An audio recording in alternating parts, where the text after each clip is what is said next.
Hi guys, magluto tayo ng okoy. Intro muna tayo.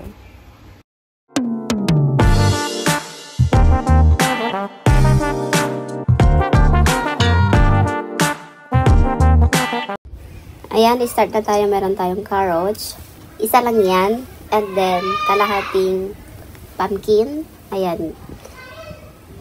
Naglagay ako ng garlic and then onion. And then, plain flour. And then, cornstarch. Ayan, nag-additional ako ng breadcrumbs. Naglagay na rin ako ng all-in-one seasoning and then black pepper. And then salt. Ayan. Tsaka isang itlog. Then water. Ayan. Halo-haloin muna natin.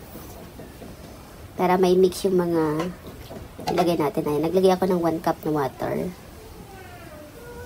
Ayan. So, tansyain na lang kung ano yung mga ingredients natin.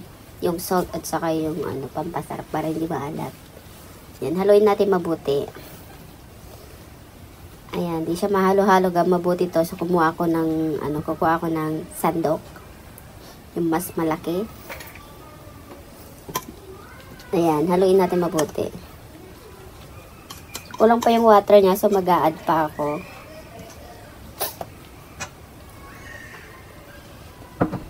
Ayan, di ko na pinakita yung add ko kanina ng water. Ayan, okay na siya guys. Pwede na nating i-prito. Ngayon pa natin kasi baka maalat yung nilagay nating salt. So, ganyan na siya guys. Pwede nang i-prito.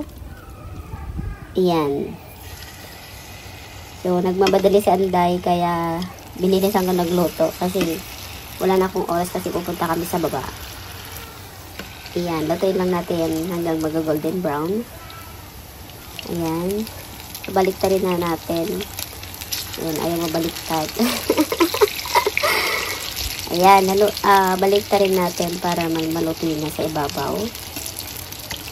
Ayan, nagmamadali sa Anday kasi. Ayan, so hindi ko na binidyo yung mga iba. Sayang guys. Thank you for watching. Bye!